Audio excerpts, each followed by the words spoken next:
inshallah.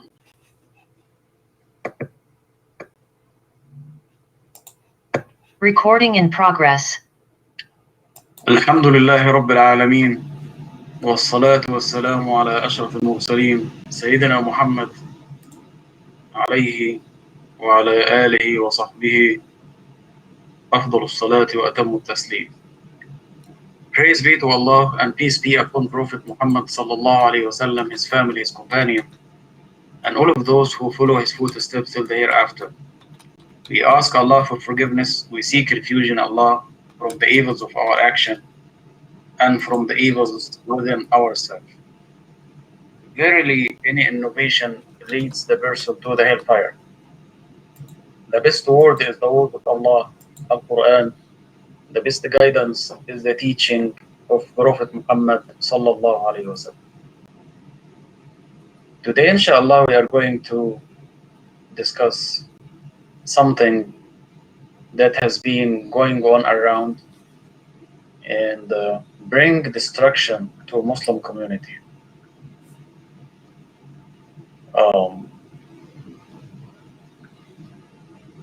And we have seen that around the media, around the community. So we need to be careful about that.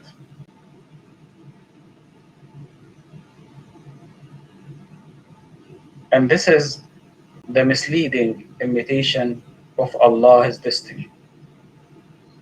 The misleading imitation of Allah's destiny.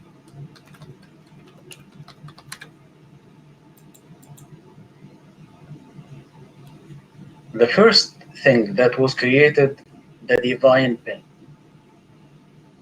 As Prophet Muhammad sallallahu alaihi wasallam said, أول ما خلق الله خلق القلم فقال له اكتب قال ما أكتب قال اكتب ما كان وما يكون وما هو كائن إلى يوم القيامة. So the first thing was created, the divine pen. And Allah had ordered the pen to write. So the pen said, what I'm supposed to write, what I'm going to write. He said, you write, everything happened, or everything is happening, and everything is going to happen in the future. At that time, Allah knows what is going to happen, because Allah's knowledge is not like human knowledge. Allah's knowledge and everything is unlimited. So at that time, Allah has known everything that is going to happen, and the day of judgment, and the hellfire and paradise. Someone may be confused and say, oh, let me understand what is going on. There are two barriers. The barrier of the time and the barrier of the place. The barrier of the place, you remember Sayyidina Umar, he was standing on Al-Madinah, and Allah had showed him his military in Al-Iraq, and he was able to call the leader of the military to protect himself by the mount, so he will not be defeated. And it happened, and the leader heard him. So this is the barrier of the place. The other one is the barrier of the time. So Allah can honor somebody with just a second. It happened to Prophet Muhammad sallallahu alaihi wasallam. The barrier of the time. During the night journey, from Masjid al-Haram, from Mecca to Masjid al-Aqsa, in Palestine, and then he was ascended to the sky, the night journey. During that night journey, two things: the barrier of the time, the barrier of the place.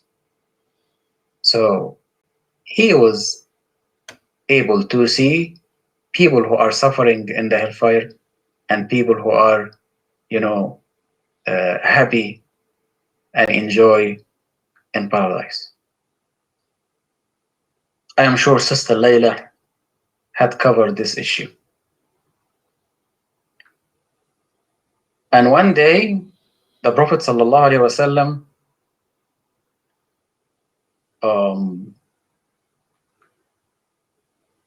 his companion asked him to help them to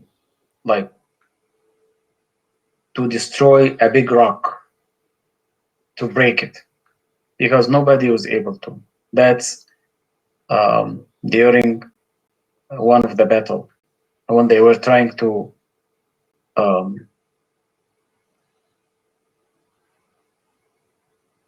surround Al-Medina with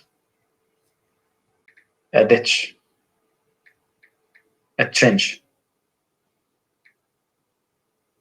So during that time, he took his tool and hit the rock hardly, and he said, Allah has given me the keys of Persia. And the second hit, Allah has given me the keys for Roman Empire. So Allah has revealed that. Allah has shown him that by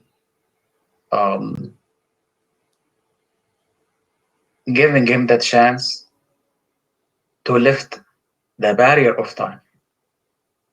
It happened multiple times. Like one of them, he said, Sallallahu Alaihi Wasallam, Inna Allah zawa li al-ard, Allah has shown me the east and the west of the earth, and Islam will reach to every place that I have seen. And he was able to to tell us about something that will happen after he will pass away, and even during this time. So let me go back to Allah has ordered the pen to write. So the pen wrote everything happened, and everything is happening, and everything is going to happen in the future. By Allah's knowledge, everything has been written and kept in a preserved tablet, in the divine preserved tablets, Allah al-Mahfuz. And that's by the throne of Allah.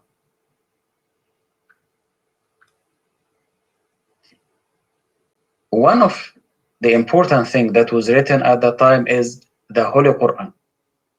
The Holy Quran was written at that time and preserved. So what is written is everything is going to happen. So after that, the creation of the sky and the earth, and you have heard about that, and the jinn and the angels and the Adam alayhi salam, humans. So the destiny of every creature has been written. So what does this mean? The interaction between planets, stars, galaxies, plants, mountains, rocks, animals, insects, everything. Coronavirus, It's a virus. How many people died because of that? Many. The interaction between even the microorganisms and humans and animals, everything has been written. Because Allah's knowledge is not like human knowledge. No.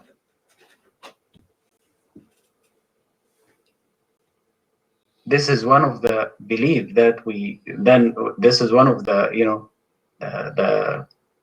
we have learned the names of Allah and the attributes of Allah. And nobody can have the same or similar attributes. There is none similar to Allah. So now we are talking about the interaction. So when you see an earthquake, volcanoes, a flood,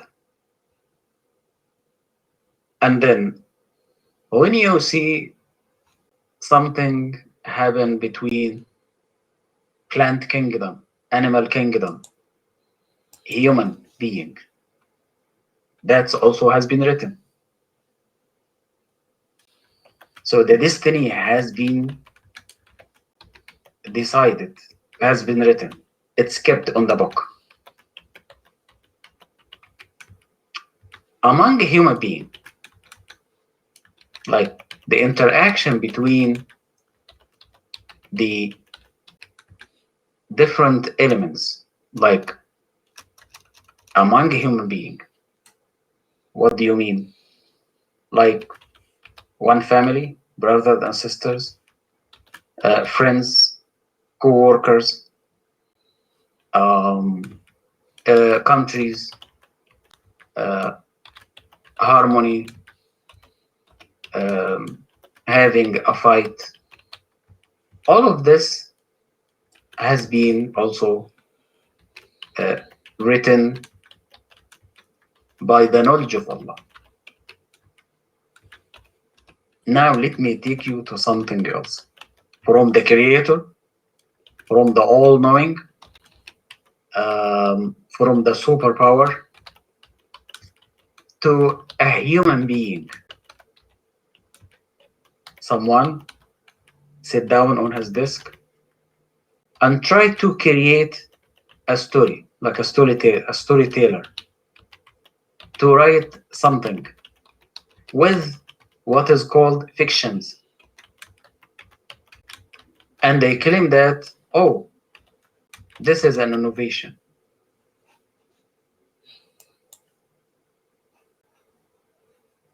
But if you look at all the movies and all the stories that is written for children and for adults and for human beings, and even for the stories that is written for a war between galaxies, a war between planets, a war between stars, and science fiction, and scary movies, horror. And you find the children, pay all of their attention and look at the TV like that. And then it goes to their brains to change their instincts, their fitra. Time by time, they can be switched to something different. They can start to, to smoke cigarettes, to accept something that is haram, to become homosexual. Because the destiny that has been created by a human being is a fake, misleading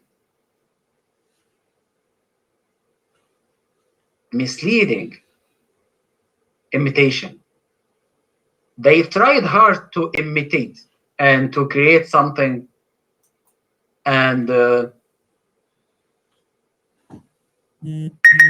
how many characters? 1, 2, 3, 4, 10. 20 characters for a movie. Okay, the interaction between them, they try to create that. And the results, the end results of their interaction, they also make it based on their thoughts. What does this mean? Like a wrongdoers, someone who has been living with corruption. So the consequences and the interaction between the elements of the character will give him a credit. And the end of that movie is he's a hero. And someone who are a homosexual, he's a hero. He's a good man. She's a good girl. And they have been contributed to the life, to the public. They live in peace. And you look at someone who has been killing people, serial killer, murderer. Oh, but he escaped and he went to another country, started another life. So is that the destiny that Allah has been decided for wrongdoers? No. Because we have what is called the norm of the creation, the divine norm of the creation. The divine norm of the creation, man amila salihan, whomsoever does good, Allah will provide him with a good life and to be also resurrected among righteous people. The one who support his family and be mercy with his mom and elderly, they should receive something as a return. They should receive something good, and they should live in prosperity. So there are a divine norm of the creation, what is called the destiny. When somebody gives themselves the position in the place of a God who can have character and decide on the interaction between them, and then give an end to that movie or to that story, this is a misleading imitation of the divine law.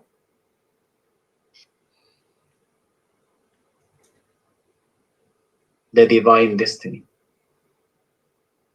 So this is the overall of the discussion today. But when you think about it, you will find out it affects every aspect in our life. It's children at school, families at home, friendship, brothers and sisters, the community at large, the countries, because this is how they shape a human brain. So instead of listening to a true story without fiction, so they listen to a fake story with a lot of fiction, and that sometimes drive people crazy to the extent that some children commit suicide after they saw Spider-Man. I remember that, and I am sure some of you remember that. They watched Spider-Man jumping from the highest building. So they try to imitate him because they don't know. So this is just one example, but it can apply to different things in our life. I will stop there, and Sister Leila, inshallah, is going to lead the discussion because this is one of the very interesting subjects, and I don't want to talk a lot, but I am sure you will have a lot of things to share wherever you are, in high school, and at the university, at our work.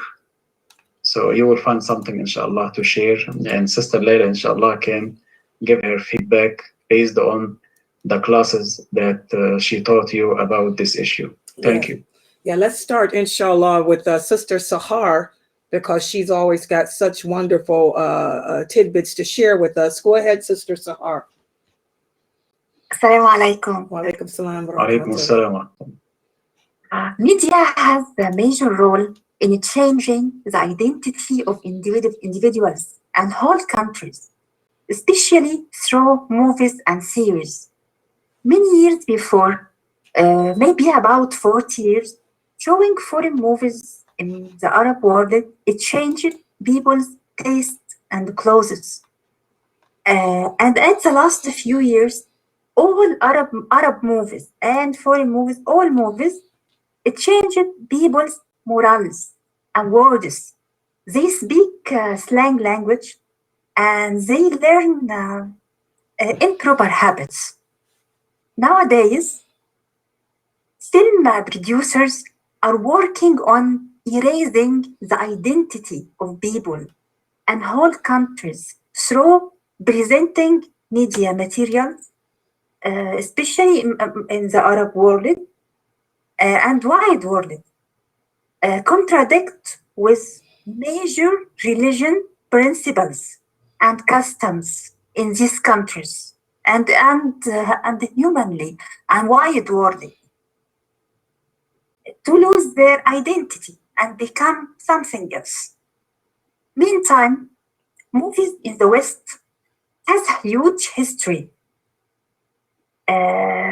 Since long time ago, since the World War, politicians used the movies to form social conscience,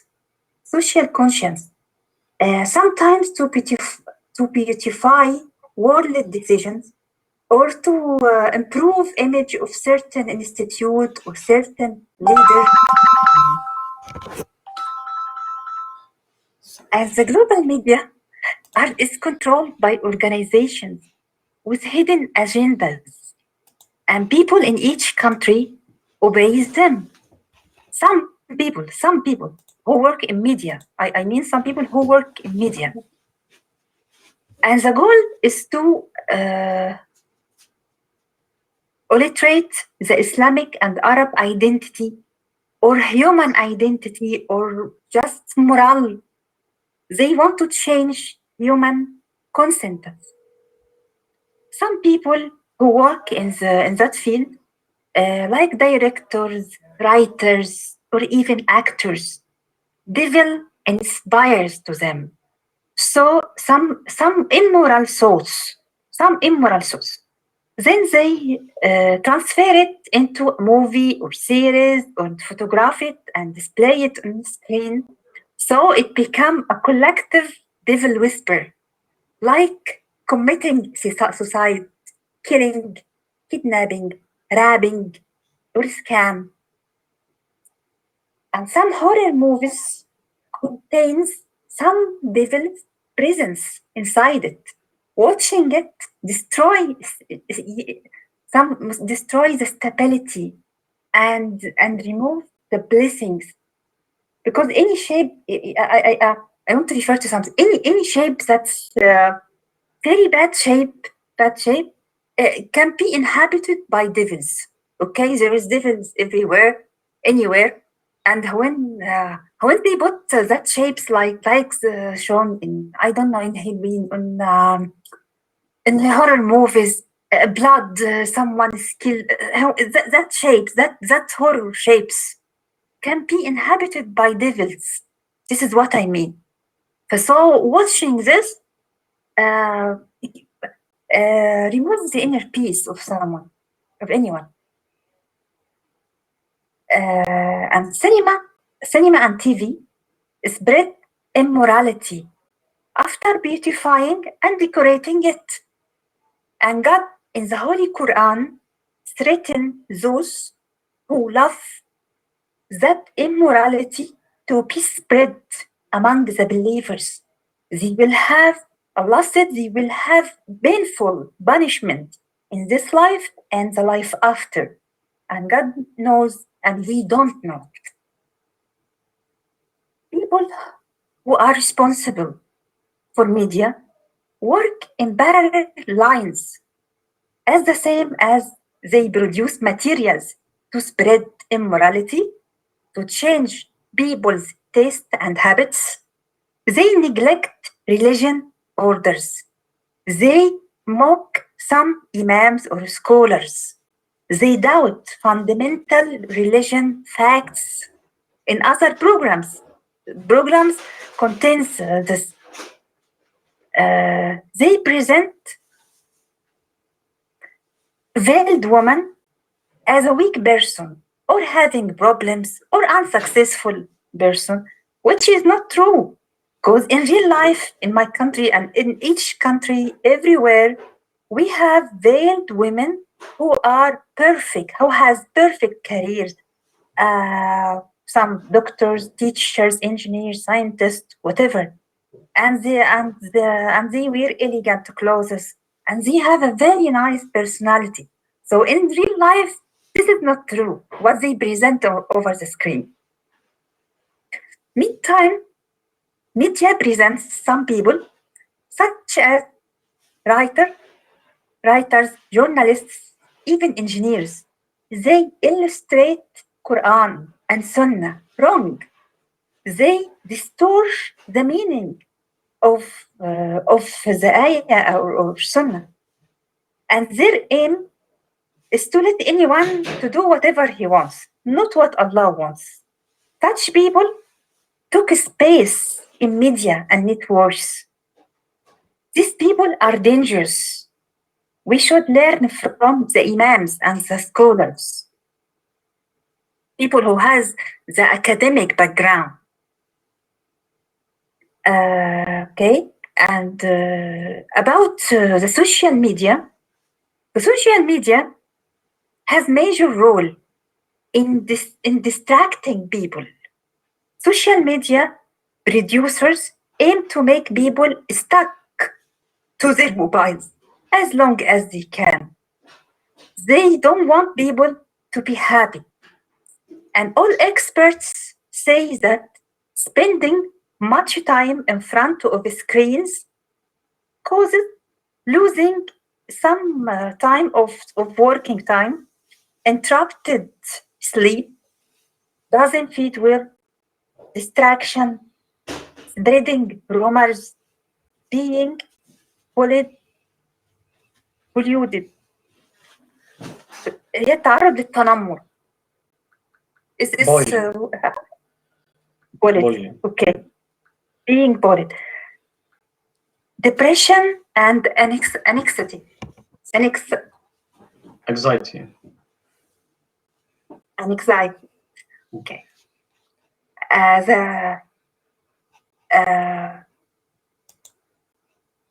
They invented many applications like Facebook, WhatsApp, Instagram, Google Plus to distract your mind and to waste your time. If you overuse it, if you use it perfectly under control, it would be okay. But I mean the overuse of it, many hours a day, especially Instagram. Using this application, especially, and following the pictures of perfect life of others' lives and luxury life of actors' pictures causes dissatisfaction with the standard of living you live.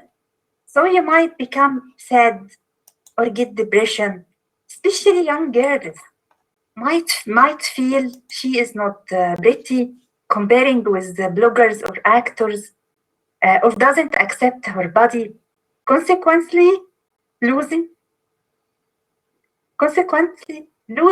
self-confidence. Might be others commit suicide. And in short, to conclude, that new technology is double-edged sword. You can use it to learn or lose your time and your inner peace. I think the more we keep away of social media, the more we become happy and have real relations in real world with friends, spouses, true people, having interaction with them and have happy life. And for sure, you save your time to do something worse, like reading Quran, reading daily askar, learning new skills. So please don't forget to turn off the notification feature to avoid disturbance.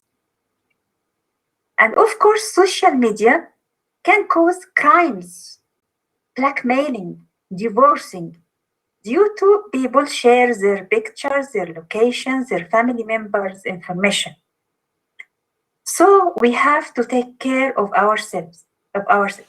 Finally, watching advertising, especially when they are repeated, cause you to buy stuff you needn't or hate what you have because there is a new version of it, like mobiles.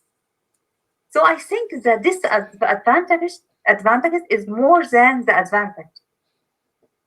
And don't forget that Netflix produce and show movies that calls for sexual deviations like homosexuality and incest and raping and remove any ties relates to religion. So media can be very, very dangerous due to the number who watch it wide world. So please arrange your time yearly, monthly, weekly, and daily, because that if you lose one day, it wouldn't you can't have it back. So I do this myself. Don't try to waste your time.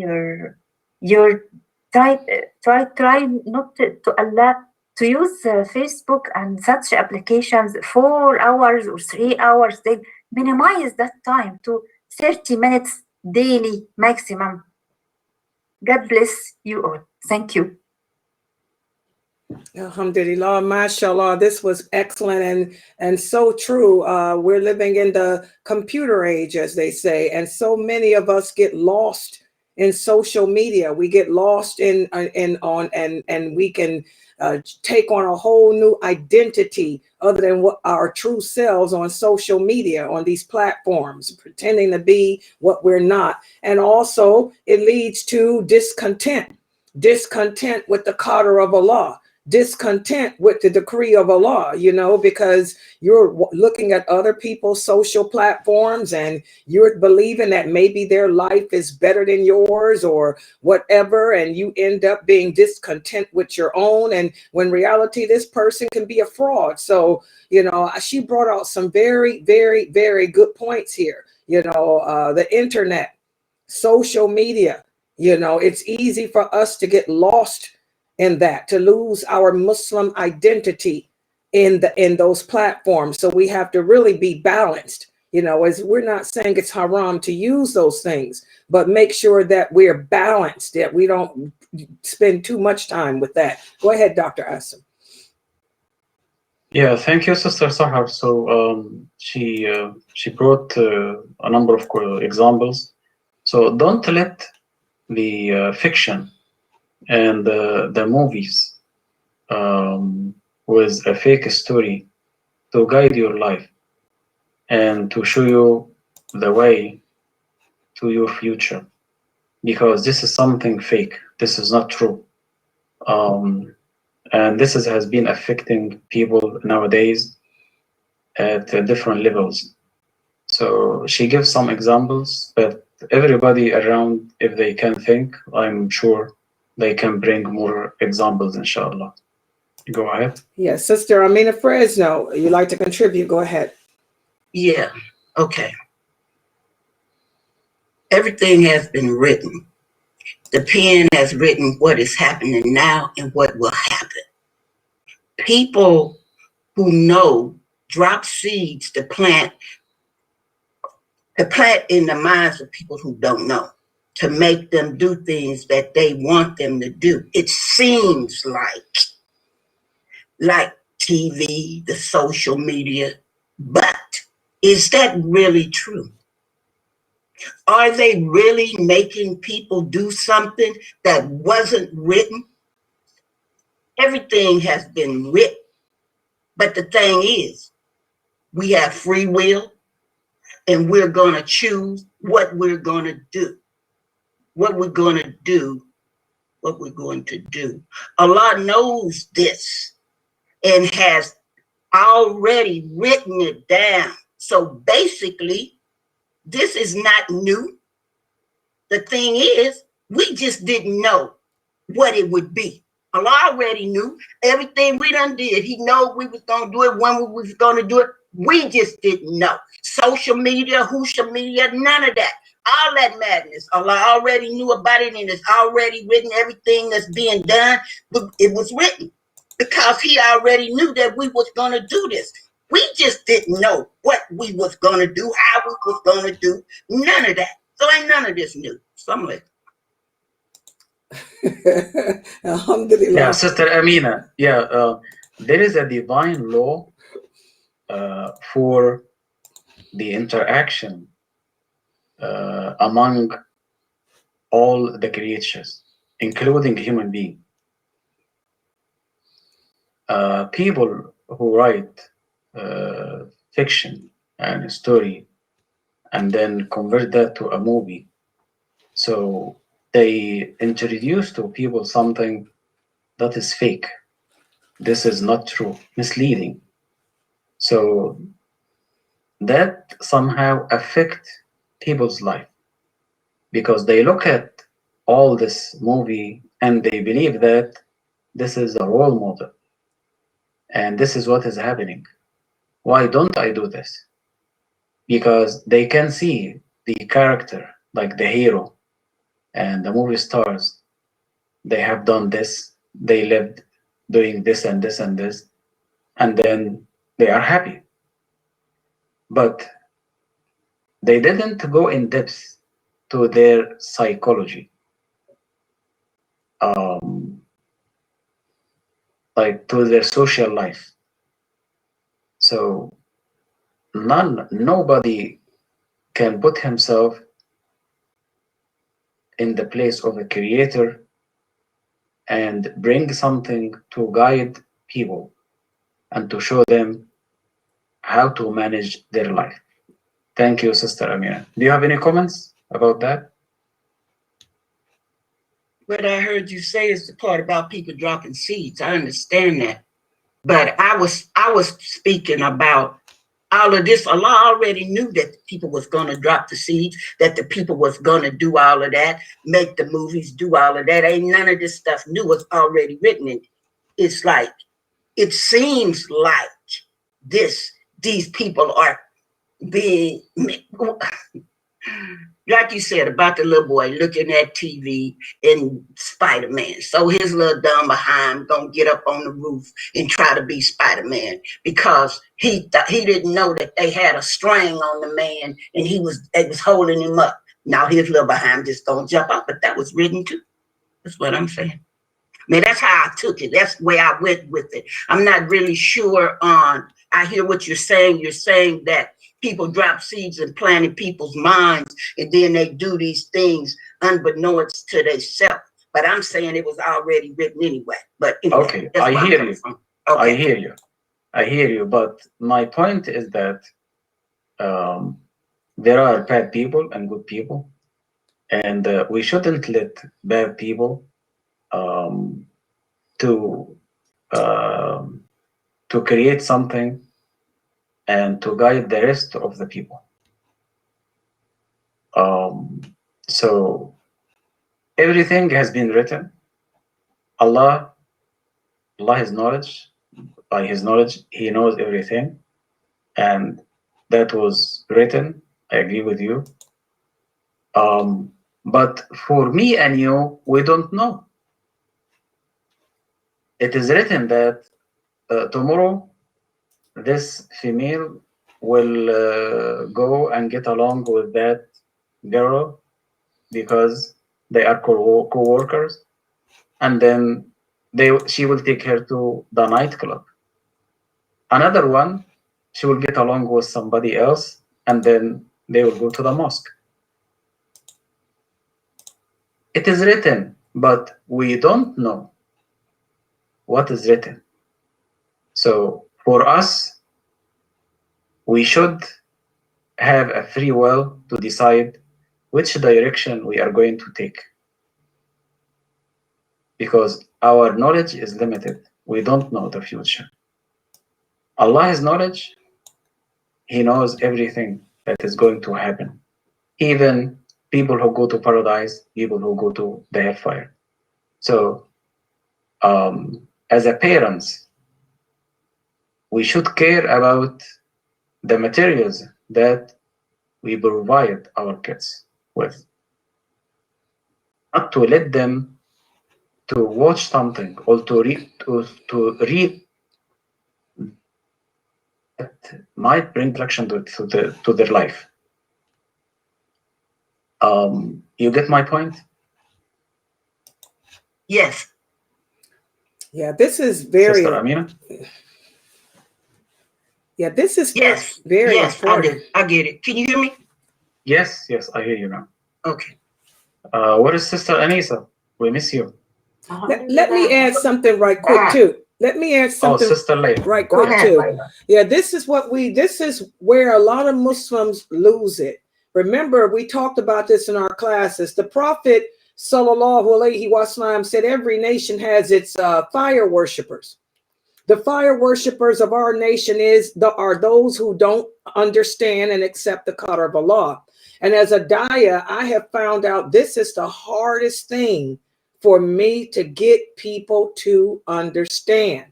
Yes, everything was written by Allah, but what we fail to realize, He knows, but we don't. We fail to realize we can't say, like those men told the Prophet, if everything's already written, then what's the point of me trying? The point is Allah knows what's going to happen. He made the scenario. He set the environment. He made the conditions. But you don't know. He gave you free will. You have to make the right choices. And as Muslims, this is why Allah commands us in the Quran to seek knowledge, to constantly seek knowledge of this religion, to constantly seek knowledge of Him, to understand what our purpose is. We were created to worship Allah. We were put here to be tested. Let me remind them with the hadith of the Prophet ﷺ, Allah has given him that chance to see something in the future, right? What about the Creator? What about Allah? By His knowledge, He saw everything. He has seen everybody does this and does this and does that, and all. So like for Allah Tabaraka wa Ta'ala, everything has been seen and has been known because of what? Because of His unlimited knowledge. Right. The al-basir. Allah, we see and Allah see, but we are different. Mm-hmm. We hear and Allah hears, but different. So when you compare yourself to the Creator, we are nothing. Right. So this is the problem that Sister Layla tried to bring, which is we need to understand who we are. Right. In comparable to the Creator. Right. And we So we are can't. nothing. Wait, hold up, y'all. What did y'all hear me say? Wait a Are minute. you guys saying No, what I not said you. was- I'm speaking in Oh, general. I mean, because I'm trying to get clear. Okay, what I'm did- saying is we cannot, you don't want to take the, and it's something that I stress to y'all all the time, because I hear a lot of y'all do this, and you do this too, I mean, sometimes. We can't say, just like the hadith, when Ibn Abbas was the governor, remember we went over this, when he was the governor of Medina, a man came home, he found his wife committing adultery. She was in the act with the neighbor, having relations in his bed. And the man went to hit her. And she said, how can you fault me for doing what Allah wrote that I would do before I was born? And this is what you do and a lot of other Muslims. Y'all can't blame everything that you do and say, well, Allah made me do it. He wrote for me to do it. No, no, no. Allah didn't write for you to do anything, because Allah doesn't make you do it. He just sets the environment. He gives you creates the test. You choose to do it, right? He just knew you would do it. So we can't say, well, I'm gonna go out and just celebrate birthdays, even though I know it's haram. I'm gonna do it anyway because Allah, he wrote for me to do it. No, Allah wrote that you would be a fool and disobey him. Allah knew. He said, I'm gonna test her. He knows each and every one of our strengths. He knows each and every one of our weaknesses. He said he's going to test us with them. So your test may be a birthday. He already know you're going to choose to do it. But you don't know he do it. You made that choice. And that's the thing I try to get y'all. Right. Allah has already seen the future. Right. But we don't. Right. And Allah has given us something to draw this near to our attention, by giving the Prophet ﷺ the chance to see something in the future, during the night journey, for example. And when he was among his companion, and he took the tool, the ox, and he destroyed the rocks, the big rock. And he said, oh, I have been given the key to Persia Empire. I have been given the key for Roman Empire. So Allah has lifted the shield of the time, so he was able to see. And the shield of the place was left for Sayyidina Umar. So he's able to call the leader of the army, protect yourself by the mountain. And he did. And if he didn't do that, he would be defeated. So all of this, as Sister Leila said, if you put all of this together, you will understand that my future tomorrow in my hand. Right. You make that choice. Allah, his knowledge, so what I'm going to do tomorrow. He knows. He knows. But he didn't choose it. You did. Just like the boy with Spider-Man. Okay, Allah did not write for that boy to jump off that building. Allah wrote that I'm going to test that boy by having people make Spider-Man.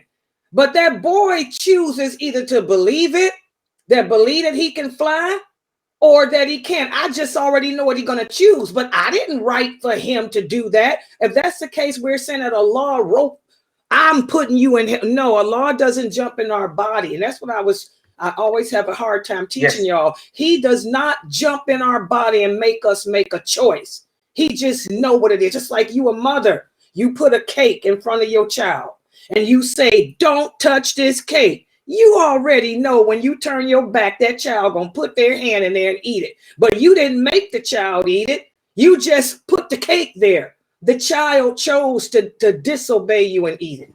Y'all understand?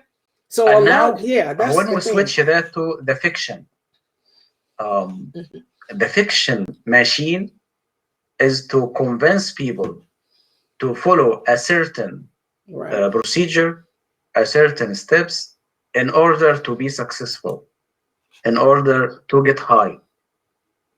You know how many people started to deviate from the right path after spending hours and hours in front of the TV and watch movies, that affect our hearts. It starts from our eyes and then go to and then the heart. So they don't follow the divine law among the creature, among the human being, but they have their own law of interaction. They choose a character and they write a scenario, and at the end they will say this is the results at the end. Right. It is fake. But the more you let your children to watch that, you are going to occupy their mind with something. Yeah, we tried it. In contradiction with what Allah Tabaraka wa Ta'ala said in the Holy Quran. Man amila salihan, whomsoever does good will receive good. Whomsoever does bad will receive bad. Whomsoever treat his mother and his family and his wife with, good treatments, he will receive good. So if you think deeply about it, you got my point. Yeah, this is the hardest part of, like the Prophet Sallallahu Alaihi Wasallam said, the hardest article of faith to understand is the Qadr. And like I said, and that is so true. Very few people understand it. We can't, when Allah ran his hand across after he blew the soul, had the soul blown into Adam, he ran his right hand across his back and the souls appeared. He said, these of your descendants are destined for paradise. And he ran his hand across his back again. These are destined to hell. He said, I didn't create them for that. I just know that of all the souls, which ones are going to choose to obey me and which will not. But we can't say that Allah made me do it. That's how the Christians think. Allah made me do it. The devil made me do it. No, we make our own choices. And that's what we have to understand. Anissa, you get it?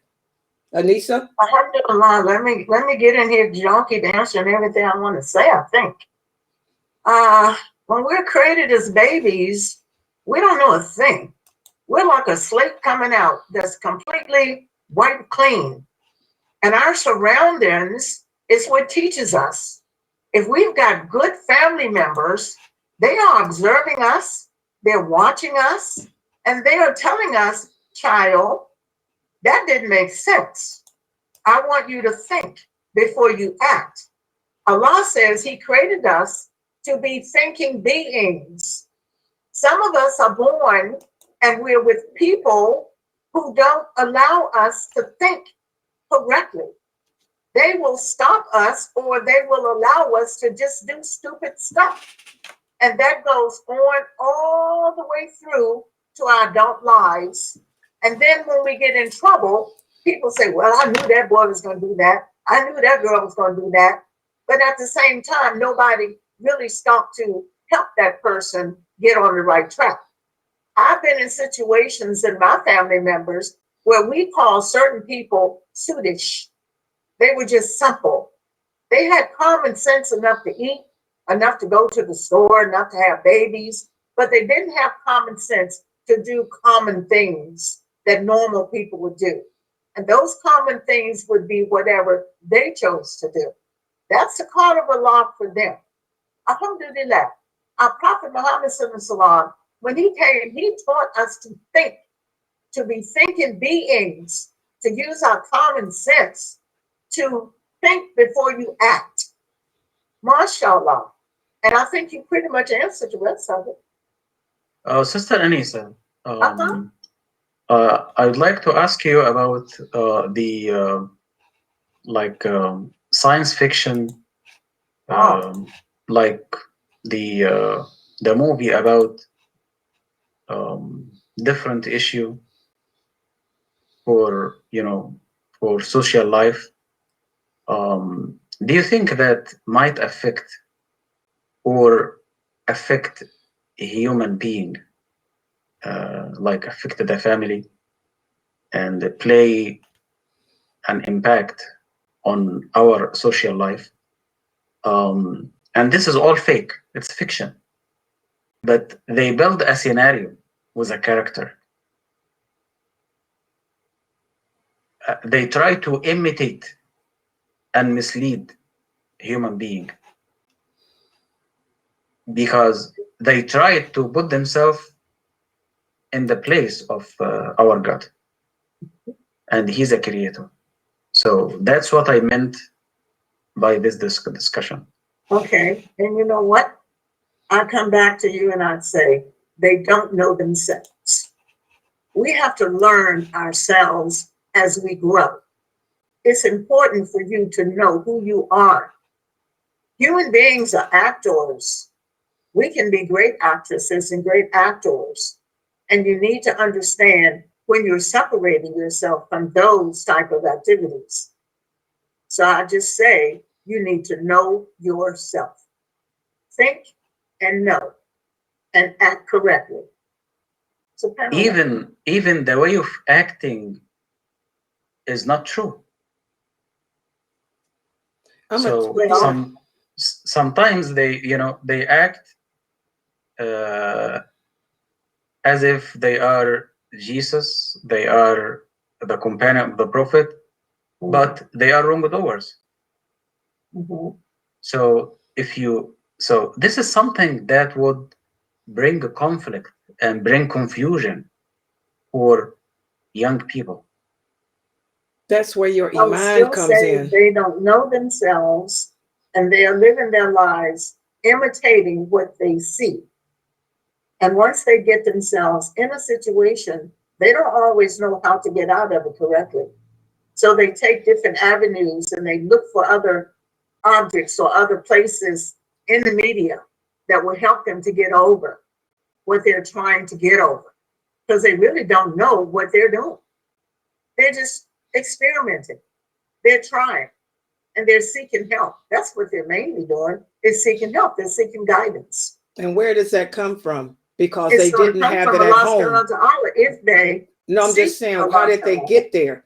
How did they get to that point? Because it's all about Islam. It's all about la ilaha illallah. They weren't, if the parents is out working, not skips teaching the children the foundations of Islam. You have to teach your children, start teaching them when they're young, when they're 6, what their purpose is, because even adults fall for that. Let me use myself as an example. I'm pretty strong in my belief in Allah, but everybody know I love wolf stories. I love shifters. I know that werewolves don't exist. I know that a human being cannot shift into a wolf, but I'm so in love with that fantasy that's one of the reasons I'm single. If I'm married, he's got to be a wolf. He's got to claim me to be his. I want to be told mine. That's a fantasy, but that's me. If a man can't tell me you are mine and claim me and let everybody know my mate, that's why I'm single. You see that? I have a question for you, Sister Layla. How do you compare the story that has been given to us from the Holy Quran? Many stories, right? Yes. Compared to that crazy fiction. Yeah. Go ahead. Go ahead. First of all, we have to understand the nature of the human. Allah tells us in the Quran that our nature, we are attracted to things that are bad for us, things that are not good for us, things that are not true. We're attracted to that which is untruth. We're attracted to fantasy. And we can get caught up in that if we don't balance ourselves out with our belief in Allah. And Allah gives us so many examples in the Quran of men, who have fallen, to those fantasies of life.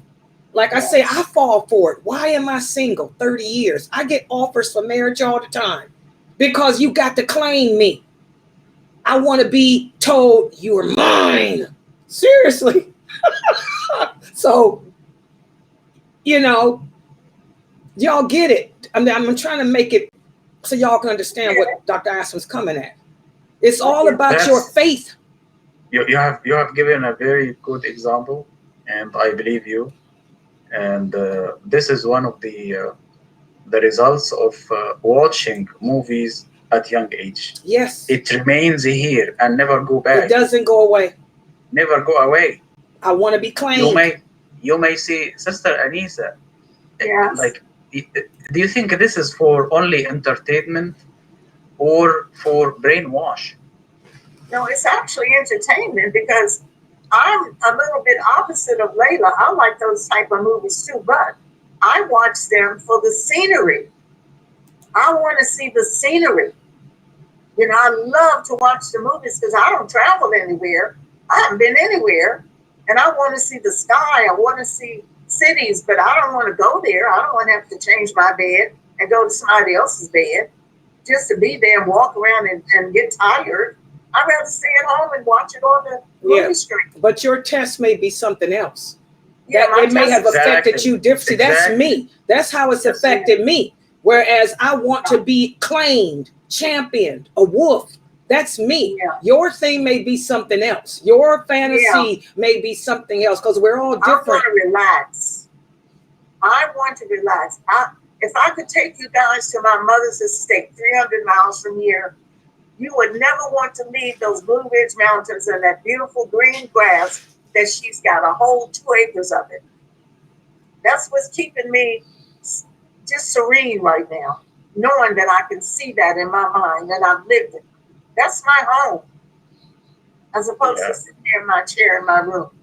We have young people around. I see Malyoun here. Do you have any contribution to this discussion? Come on, guys. I guess in a way, yeah. I kind of like my last semester of like college, because I graduated in December. I kind of went through experience that, you know, Sister Layla and like everyone else was talking about, where you're like tested by. Hold on. I got to experience. I have heard that a lot from young people. They got to experience something based on a movie, right? Yeah. Well, like she was mentioning earlier about like fantasies and like stories that you create in your head, that sometimes it's not reality, but it's based off of like things that you like because it makes you happy. Like it exactly. It's like a escape. Look, Sister Layla, it makes you happy. Yes. It makes you happy. Like exactly. It takes away like all the stresses that are like going on in the world. Like when I was in my fantasy in college, like I didn't have to like worry about, oh, I didn't have that job, or I didn't get that job offering, or like I was going through like a lot financially, but now I have a question. I'm sorry for interruption.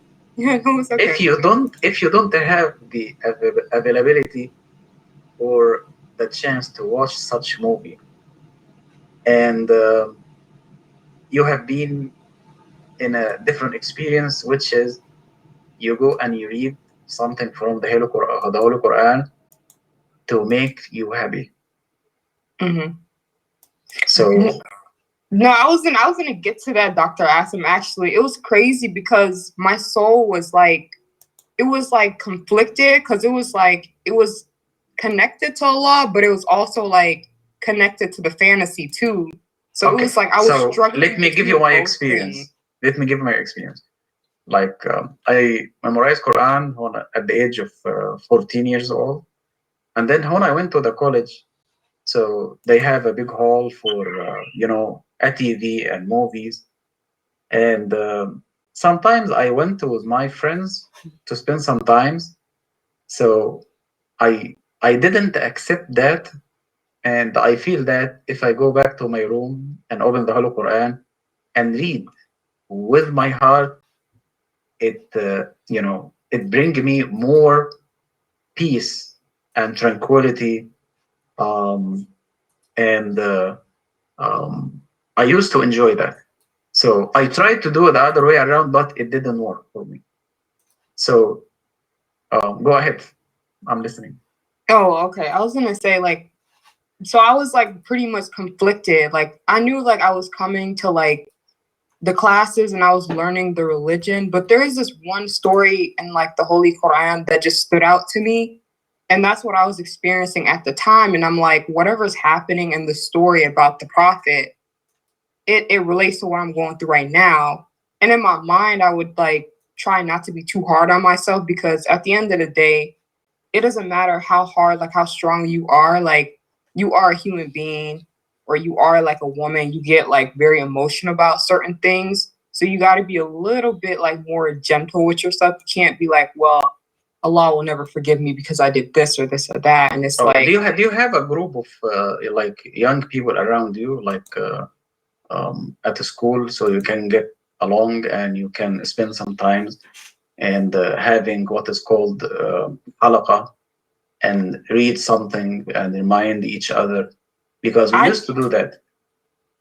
I tried that like the whole 4 years. I tried to make like Muslim friends, but it just never worked out. Their illusions Okay, more. so this is I believe this is the issue, because if you have because human being they like social life, Yeah. and I like to spend some times with friends, and that has been encouraged by the Prophet ﷺ, not to be by yourself, but to have a good group among, like with you, like you chat with them. So by having this group, this is going to be a replacement for any fantasy, because they remind each other. So this is something really hard, because of it depends on the way you go. Sometimes you go to a city that you can't find the group that you get along with. Go ahead, Sister Manu.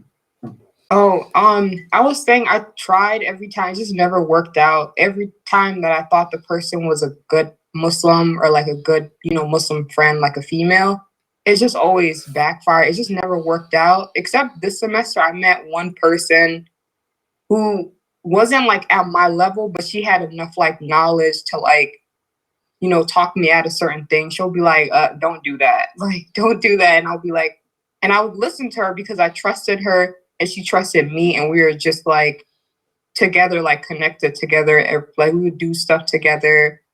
And that's the one time I had the experience. And that was like my last time, like leaving this, like that was my last semester of college, which I was kind of sad because I needed it the whole time. The whole 4 years, I kind of needed it. I was by myself, but I had people like my sisters and my aunts and like, the website. There's females on the website and my family members, but I'll be on campus for like at least like 4 or 5 hours, and it's just me and myself. Sometimes I would just go to the masjid and just sit there and just think and try to escape from whatever issues that I was going through, and it would help.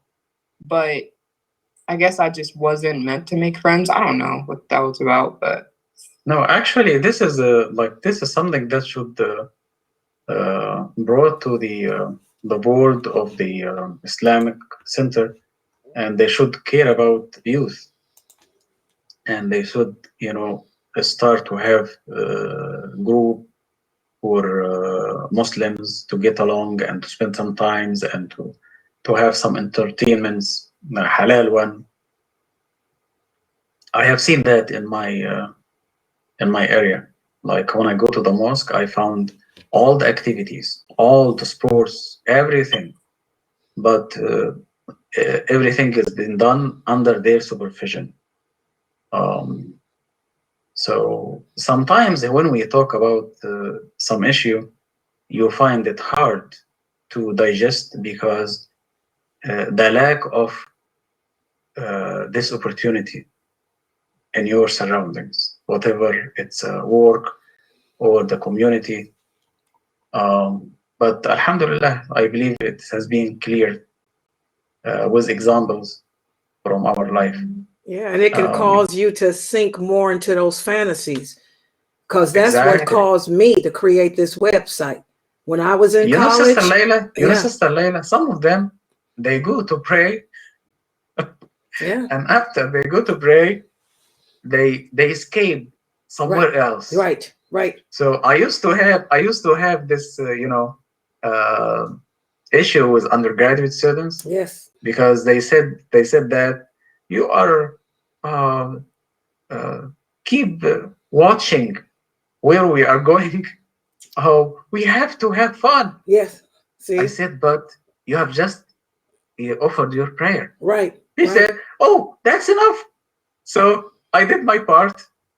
And then now I'm going to enjoy. I'm going to the party. I'm going, subhanallah. Right. So you know, they do something good, and then they escape. They spend their, other time with their friends. Yes, into their with fantasy. their non-Muslim friends to party. Exactly. Exactly. And as you mentioned, it became like a fantasy. Yes. Yes.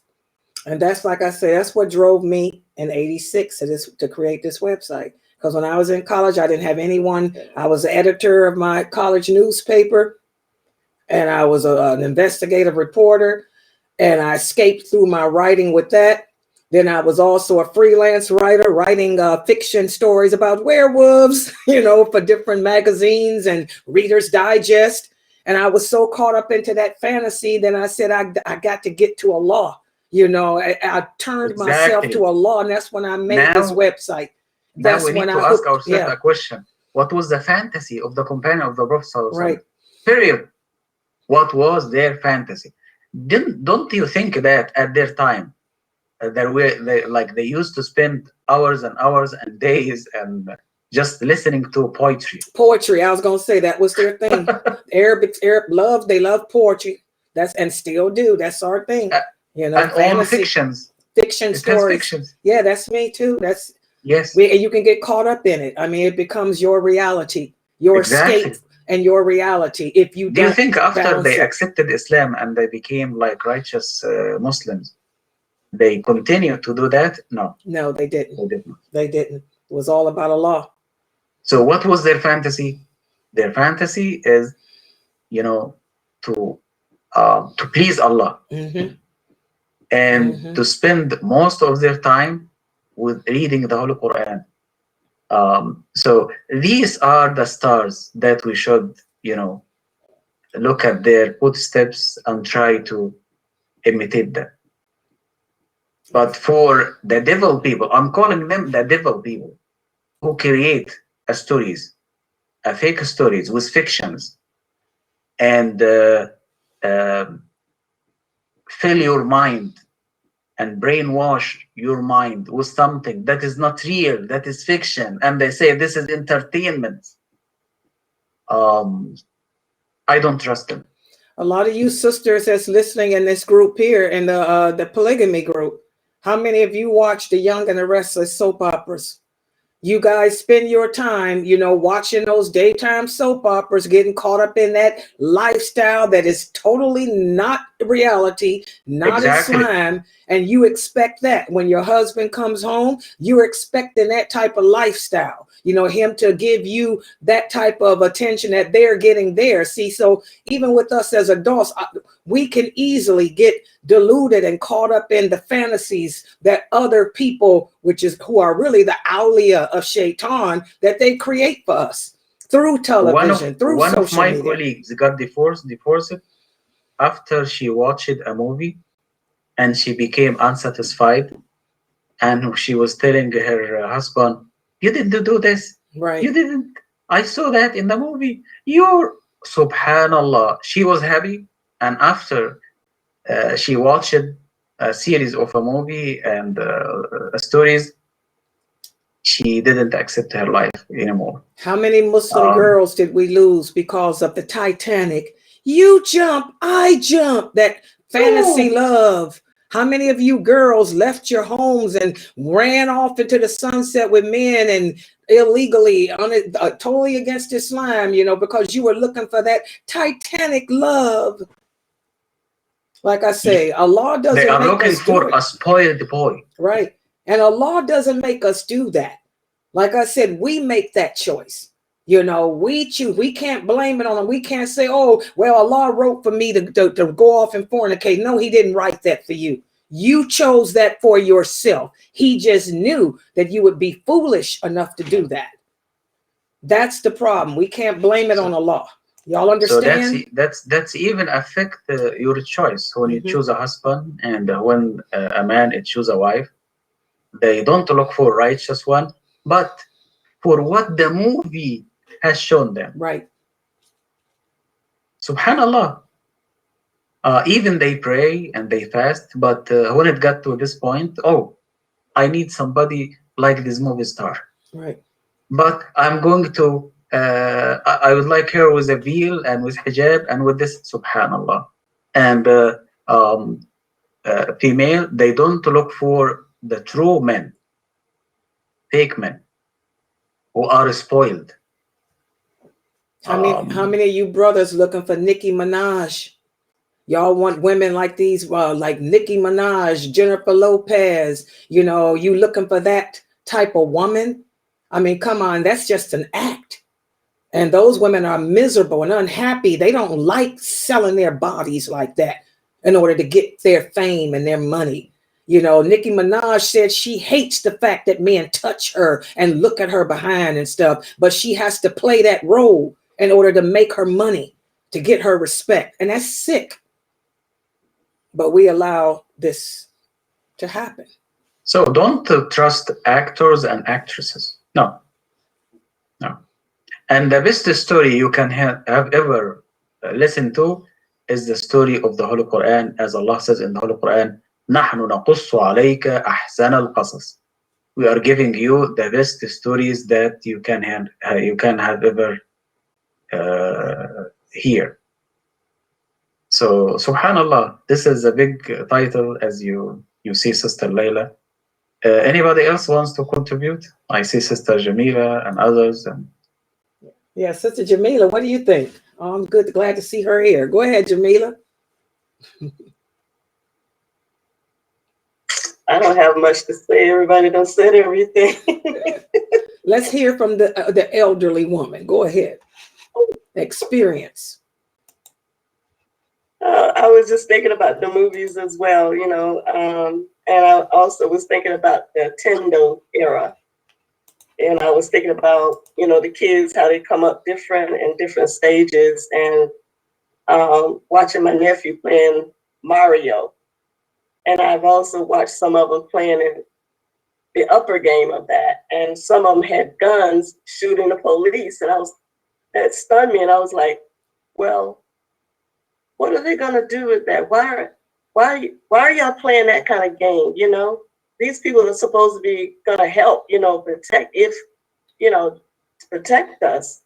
So those things I was thinking about while you was talking, and how the impression of children can feel, I guess they feel the power of it, of being in control to do these things on the games. And sometimes they come out, we used to, you know, I used to like to watch karate movies, and sometimes the kids would watch it and they come out, you know, at me, you know. So I just look at the impression that the kids can get, and us grown people, I, you know, can't leave that out. I believe what y'all saying, and I know what you're talking about. You know, yes, it exists, and we have to try not to imitate the disbelievers, because like Dr. Dawson say, those people, actors and actresses that play these movies and things, sometimes when you look at their profile, they have partners. They don't say wives or girlfriends, they have partners.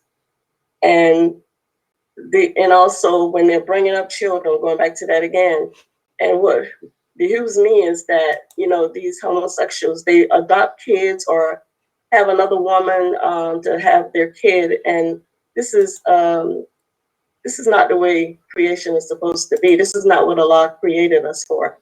But all of these different changes, misleading people and imitating the Kafirs, and I have to say, I used to imitate, you know, the singers, you know, back in the 70s. I was a 70 person, you know, and you know, the Creator, like you said, He told the pen to write, and so forth. But like we have studied in the class, Allah also gave us free will. Man chose that. The angels didn't choose that. But we can choose the good that we're being taught, or we can choose the bad and follow the world and lose out, and our destination would be hellfire. But if we choose the good, our destination would be paradise. It's a struggle, it's a fight. It's a hard struggle. And, I'm not going to say that I do all the good things, but I am learning from these classes, to try to hold it together, hold myself together and not let all kinds of things go into my head. I'm too old for that right now. I'm in the stage I can get confused, but I don't want to go there. I have to say that, listening to the classes and trying to do it, this holds me together. My heroes right now, and alhamdulillah, I wish they was in my younger days, is listening to the companions. I'm just in love with one of the brothers, a companion, and listening to about the prophet's wives. These are MashaAllah. That's a good point. Our hero are the companions, right? That's a good point. They have already, I say, was a generation that set the goal for us, and this is something that we strive for, is to be like them. Because sometimes I find myself, I said, when I'm praying, I said, this is the way Prophet Muhammad prayed. He put his head on that dirt, and his wives, they probably did the same thing, because they didn't have nice floors and things like this that we have. So I'm just looking at who my heroes are, and I just pray and trust in Allah that He continue to let me be led by Him, imitate them if I can. And whatever Allah create, I want to do the good things that He created, not the bad ones. And I want my destiny to be paradise. I pray that those things will happen. Thank you. MashaAllah. You have added something very important, which is, who is your hero? Who are your heroes? Are the movie stars, or the companion of the Prophet Sallallahu Alaihi Wasallam? So if you spend your times watching movies, wasting your time, I believe you will not be able to consider the companion of the Prophets Sallallahu Alaihi Wasallam as your heroes, because you have replaced them with something else and became your fantasy. I'm glad that we have people with experience, so when they talk about something they have gone through, or they have seen people went through. And MashaAllah, I have learned something from you guys this discussion. Yeah, and I can tell you that it's just beautiful what she said, because subhanAllah, that's how because I was so caught up in that fantasy, of the shifting and all of that. The only way I came out of that was through learning about those companions. I fell in love with Umar, radiallahu anhu. I made Umar my wolf. And subhanAllah, that's how I pulled myself up out of that, because some of us can actually fantasize to the point that we really believe it's real. And I was at that point because I was so caught up back in my younger days into writing. And like I said, poetry has always been the Arabic. My mother's always told me I got that from my father. That's my weakness. I can get caught up in my writing, and I was, like I said, a writer, an investigative reporter in school. And all I did was freelance write about shifters and all that nonsense. And I was believing it almost. But I ended up pulling myself out of that through learning about those companions. And I loved Umar back then.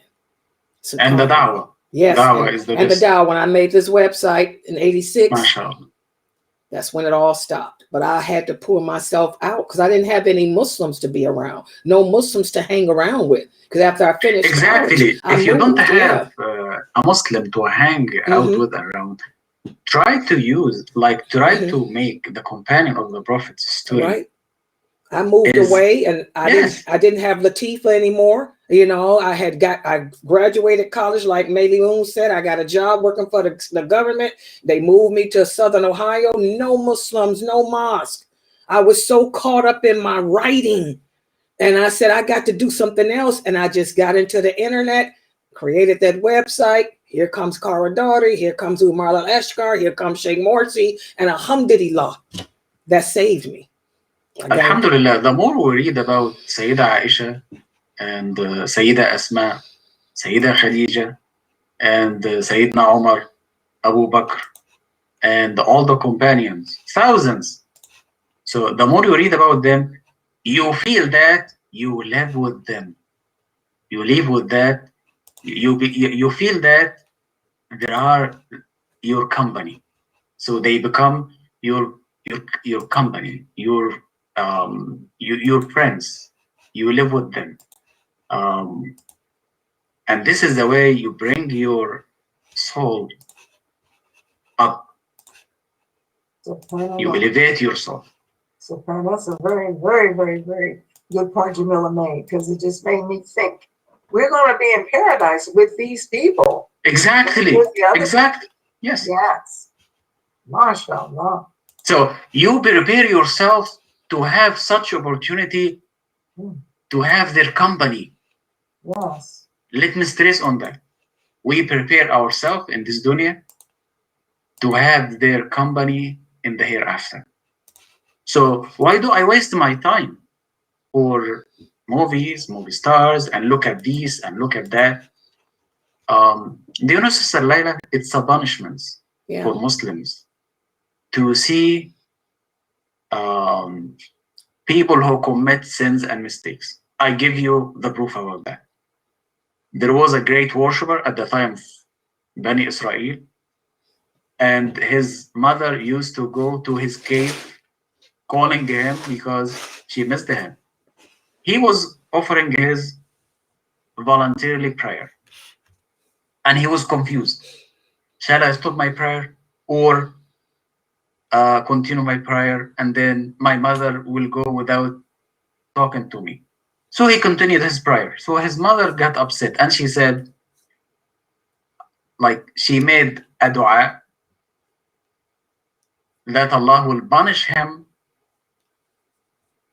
by the prostitutes.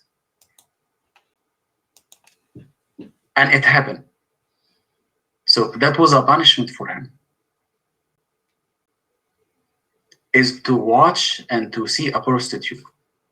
So one of the prostitutes committed adultery, and she got pregnant, and then she claimed the son to that great worshipper. So he said, I didn't do that. They didn't believe him. So he asked Allah to help him through that. So Allah made that child, the baby, to speak up and to say, he is not my father is the shepherd. You remember the story? Yes, yes. So what was the punishment? Let me go back. For that great worshiper to look at the face of this female. So every time you watch the television and you look at those prostitutes, those fornicators, those wrongdoers, this is a punishment that you bring to your heart, so your heart will not be a soft heart, it will be a rigid heart. So watching this over and over again will affect our heart. Subhanallah. Yes. Plays with your brain, and whatever goes in the brain goes to the heart. And like the Prophet sallallahu alaihi wasallam said, whatever's in the heart will show through the limbs, through the actions. Subhanallah. And you become caught up in it. Anyone else would like to share? Subhanallah. Precious or anyone else? I see a lot of you are in here.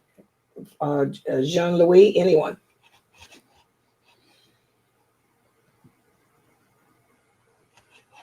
It's kind of deep, isn't it? This is why we Yeah. love Dr. Asim's classes, because they cause you to think, you know, it cause you to take everything that you've learned, you know, and put it into perspective. Go ahead.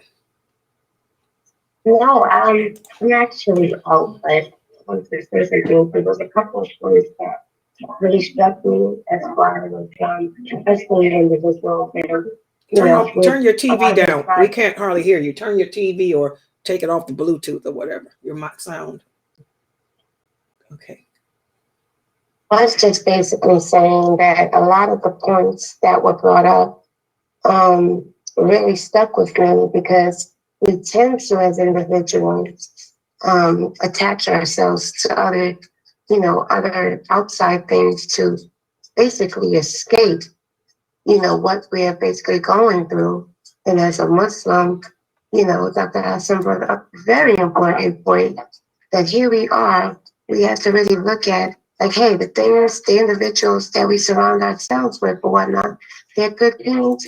You know, we pray that we are with them, in, you know, and surrounded with them in Jannah. But while we're here, you know, we have to find those very things that are positive, that are attractive, that bring goodness. But, you know, we are subject so much times to other things that catch our focus. And I deal that with, and I'm dealing with that currently with a child. I've raised her, I brought her up Islamically, and I pushed things in front of her.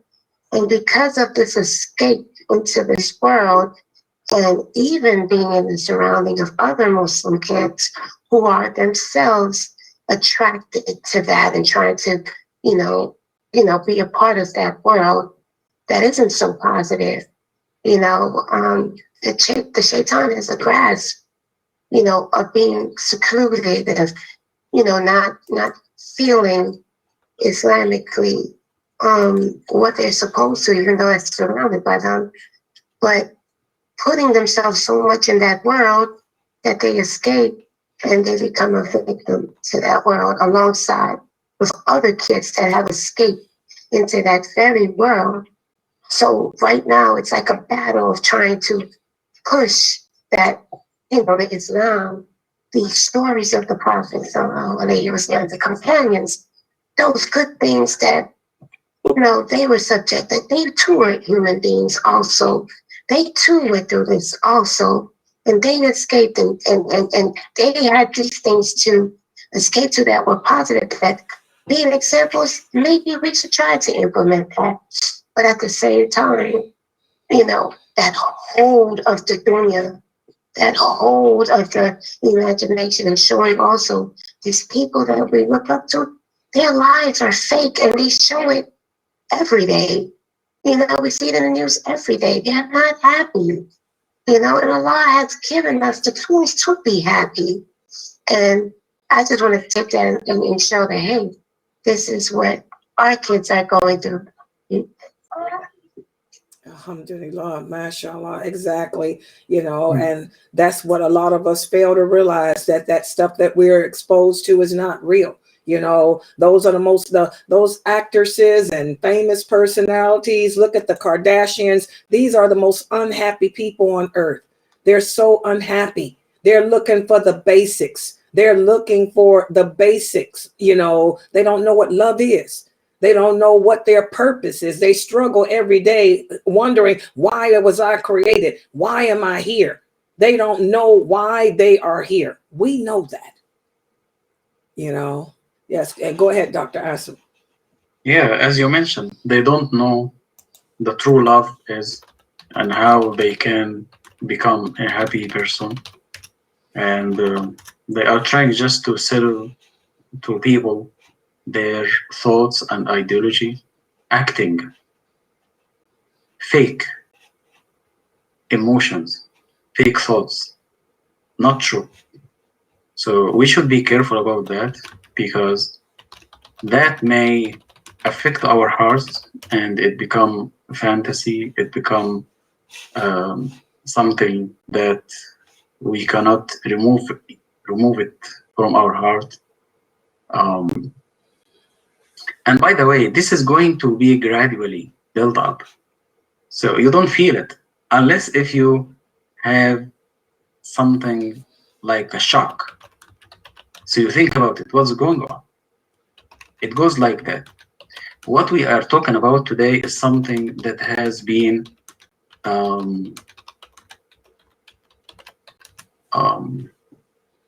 entered all our homes, has been introduced to all the Muslim families. They go and pray, and then they come back, spend their hours in front of the TV, watching this, watching that, watching this. So we need to be careful about it.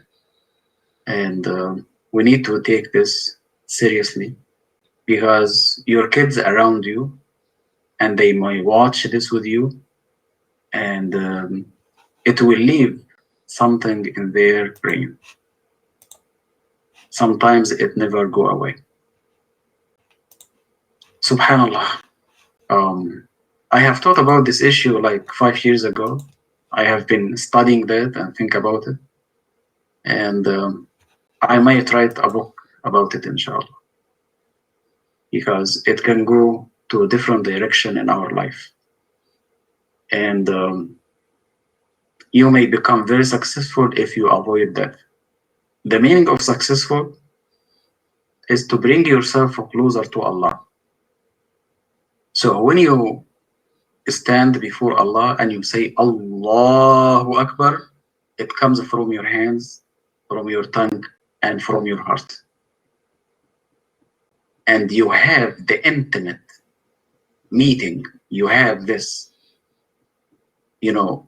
beautiful meeting with Allah for 5, 7, 10 minutes. So in order to bring yourself close to that, we need to stay away from all of this issue that bring distraction to our hearts. So I believe we come to the end of the class. If nobody wants to add more thoughts, so I would say سبحانك اللهم وبحمدك نشهد أن لا إله إلا أنت نستغفرك ونتوب إليك بسم الله الرحمن الرحيم والعصر إن الإنسان لفي خسر إلا الذين آمنوا وعملوا الصالحات وتواصوا بالحق وتواصوا بالصبر سبحان ربك رب العزة عما يصفون وسلام على المرسلين الحمد لله رب العالمين والسلام عليكم ورحمة الله وبركاته. Walaikum salam wa rahmatullah. This was really good. Yeah, Brother HK, go ahead. Dr. Aslam, before you go, this brother said he has a question for you about the prayer. Oh, sure. Yeah, go ahead. Sure. Go ahead, HK. He's still here. He wants to ask you something about the prayer. He said, sure. Okay, go ahead, type it. Yeah, he's typing.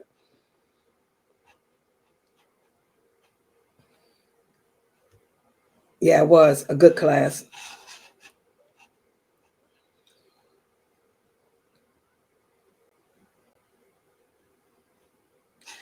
He said, can I read? Well, let me look at it so I can see it.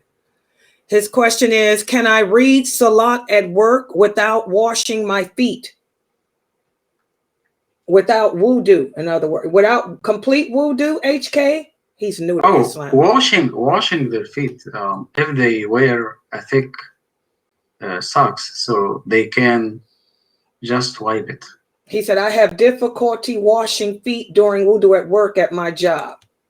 Okay, so I do the same. Like when you go to work in the morning, so you pray Fajr, you pray Subh, and then after that you wear your socks, a heavy one, not transparent, and just you wipe on the socks. Al-masah ala al-khuffin, and it can last for the whole day. Yeah, Sister Layla, she can